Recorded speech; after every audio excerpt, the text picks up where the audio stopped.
प्यारे भाइयों, कैसे हो सभी। आशा करता हूँ मेरे भाई सभी अच्छे होंगे और मेरे भाई अच्छे से पढ़ाई कर रहे होंगे। तो मेरे प्यारे भाइयों, आज हम इस वीडियो में प्रश्नावली 6.3 का क्लास 10th का क्वेश्चन नंबर 14 को सॉल्व करेंगे। आइए मेरे भाइयों, लंबाई 6 मीटर वाले एक ऊर्ध्वाधर स्तंभ, ठीक है, ये लंबाई का ये कह रहा है इस प्रकार की लंबाई का ऊर्ध्वाधर है। तो खड़ा ऊर्ध्वाधर मतलब ऐसे खड़ा हुआ है स्तंभ है ये, ठीक है। कितने का मेरे भाइयों? 6 मीटर। समझ में आया इतना कि भूमि ये हो गई, ठीक है। भूमि पर छाया की लंबाई कितनी है? 4 मीटर। ये भूमि हो गई, इस पर ही तो छाया पड़ेगी, इसको इससे मिला दो, ये बन गया क्या मेरे भाइयों? समकोण त्रिभुज। तो मेरे भाइयों इसको नाम देता हूं ए, बी और सी, ठीक है। ये लंब बनेगा तो इस पर 90 डिग्री का कोण बनेगा, ठीक है मेरे भाइयों। ये समझ में आया। ऐसे ही मेरे भाइयों फिर है, जबकि उसी समय मतलब उसी टाइम पे एक मीनार की छाया की लंबाई, मीनार की छाया की लंबाई, तो मीनार की ये छाया मतलब भूमि है, ये छाया पर भूमि पर छाया पड़ेगी तो मेरे भाइयों कितनी? 28 मीटर, ठीक है। और ऊंचाई मीनार की हमें ज्ञात करनी है, ये वाली, इसको इससे मिला दो, ये बन गए दो त्रिभुज। इसको पी क्यू आर नाम दे दो। इस पर भी मेरे भाइयों लंब बना है तो 90 डिग्री का कोण बनेगा और ये पी क्यू हमें निकालना है। समझ में आया इतना। अब आइए हम इसको हल करते हैं। तो हल में लिखो, माना हमने माना क्या है? माना कि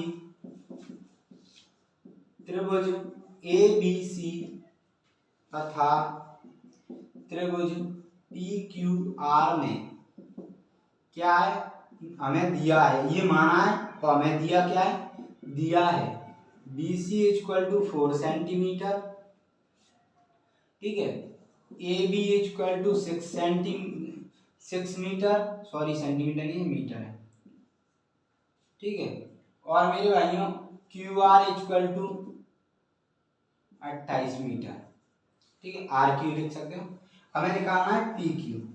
तो मेरे भाइयों निकालोगे तो अब हम लेते हैं, क्या लेते हैं? त्रिभुज ABC तथा PQR में क्या लेंगे? पहले हम क्या करेंगे? ABC और PQR को समरूप बनाएंगे, तब हम मीनार की ऊंचाई निकालेंगे। तो क्या करें? त्रिभुज ABC तथा त्रिभुज PQR, इसमें मेरे भाइयों क्या है? इसमें मेरे भाइयों समकोण बन रहा है, दोनों में 90 डिग्री का लंब बन रहा है। लंब पर 90 डिग्री का क्या है? ऊर्ध्वाधर है, तो इस पर 90 डिग्री का कोण बन रहा है दोनों। तो किस किस पर? ABC में बन रहा है एंगल ABC बी पे और इक्वल टू एंगल PQ पे बन रहा है PQR में।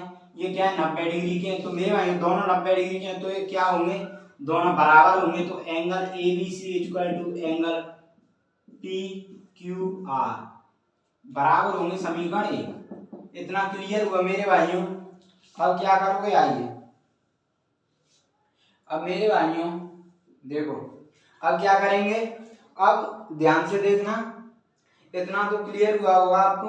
अब मेरे भाइयों जो सूर्य की जो रोशनी है, यहाँ पर देखो, सूर्य की जो मतलब जो छाया पड़ रही है मेरे भाइयों इन पर, तो उसी समय एक ही समय पर पड़ रही है स्तंभ पर और मीनार पर। तो मेरे भाई एक ही जगह पर, एक ही मतलब एक ही समय पर पड़ रही है, तो दोनों में क्या है? कोणों में बराबर कोणों, मतलब एक ही समय पर पड़ेगी तो सेम कोणों पर दोनों में छाया पड़ेगी। मतलब एंगल सी पे इधर पड़ेगी तो इस पर भी इसी जगह पड़ेगी। दोनों पे एक ही जगह कोण पर छाया पड़ेगी, क्योंकि उसी एक ही समय पर पड़ रही है। तो क्या होगा मेरे भाई? त्रिभुज द्वारा पुनः त्रिभुज ABC तथा त्रिभुज PQR में क्या है मेरे भाई? उधर angle C equal to angle R क्या होंगे? बराबर, क्योंकि एक ही समय पर एक ही जगह पे पड़ेगी तो ये हो जाएंगे बराबर, ठीक है। समझ में आया इतना? एक ही समय पर छाया। अब मेरे भाई इसमें कॉन्सेप्ट उसका भी ले जाएगा, लेकिन हम क्या है अब इसमें ये कर रहे हैं तो हम उसमें बात नहीं करेंगे उसकी, ठीक है। तो क्या होगा? समीकरण 2। तो समीकरण 1 और 2 से क्या हो जाएंगे मेरे भाइयों? त्रिभुज समरूप। देखो कैसे आई बताता। 1 और 2 से क्या हो जाएंगे? त्रिभुज ABC समरूप त्रिभुज PQR। किससे हो जाएंगे मेरे भाइयों, इसमें कसौटी लग जाएगी ए समरूपता कसौटी। कौन कौन समरूपता क्या होती है? यदि एक त्रिभुज के दो कोण दूसरे त्रिभुज के दो कोण के बराबर तो दोनों त्रिभुज क्या होते हैं? समरूप। तो इसमें लग जाएगी ए समरूपता कसौटी। ठीक है, इतना क्लियर हुआ आपको? अब मेरे भाइयों से मिटा लेते हैं हम, क्यों ही दिखेगा नहीं आपको, हमारे पास जगह नहीं थी तो हमने मिटा लिया। ठीक है, तो मेरे भाइयों हमने ये क्या है समरूप कर लिया था त्रिभुज। अब क्या करेंगे, आप हम निकाल सकते हैं क्या होता है जब दोनों त्रिभुज समरूप होते हैं तो मेरे भाइयों उनके संगत कोण बराबर होते हैं, उनकी संगत भुजाएं समानुपाती होती हैं। तो एबीसी और पीक्यूआर की संगत भुजाएं समानुपाती होंगी तो क्या होगा, एबी की संगत भुजा क्या होगी मेरे भाइयों? कोण के सामने देखो, एकदम कोण के सामने क्या है, मतलब सी के सामने ए बी है, तो ए बी की संगत भुजा होगी मेरे भाइयों पी क्यू। तो लिख लो A B upon P Q. ऐसे ही मेरे भाइयों, ठीक है, इतना समझ में आया? अब ए सी की क्या होगी मेरे भाइयों? P R upon P R equal to B C की क्या होगी? आर क्यू या क्यू आर। ठीक है, इतना समय आया। अब हमें चाहिए क्या? हमें चाहिए मेरे भाइयों क्या चाहिए? बीसी चाहिए, क्यूआर चाहिए, ए बी चाहिए और पी क्यू। ये वाली भुजा हमें चाहिए नहीं, तो चाहिए वो भुजा हम ले लेते हैं। तो ए बी, क्योंकि तीनों बराबर है वो तो भुजाएं बराबर होती हैं अनुपात भुजाओं का। A B upon P Q और B C upon Q R. अब मेरे भाइयों इनमें मान रख लो, ए बी का मान कितना है? 6 और पी क्यू का कितना है मेरे भाइयों? निकालना है हमें। इक्वल टू बी सी का मान 4 अपॉन आर क्यू का 28।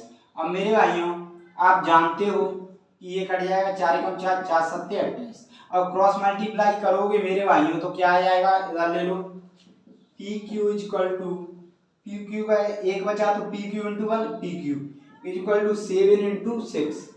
तो मेरे भाइयों पी क्यू इक्वल टू 42। तो मेरे भाइयों ये क्या आ जाएगा? 42 मीटर। तो हमें निकालना था मीनार की ऊंचाई कितनी आ गई मेरे भाइयों? 42 मीटर। तो ये हो गया मेरे भाइयों 42 मीटर। ठीक है, तो मेरे भाइयों यही हमें ज्ञात करना था। तो मेरे भाइयों हमने क्वेश्चन अच्छे तरीके से सॉल्व कर लिया। अगर समझ में आया होगा तो आप कमेंट में जरूर बताना कैसा लगा। ठीक है भाइयों।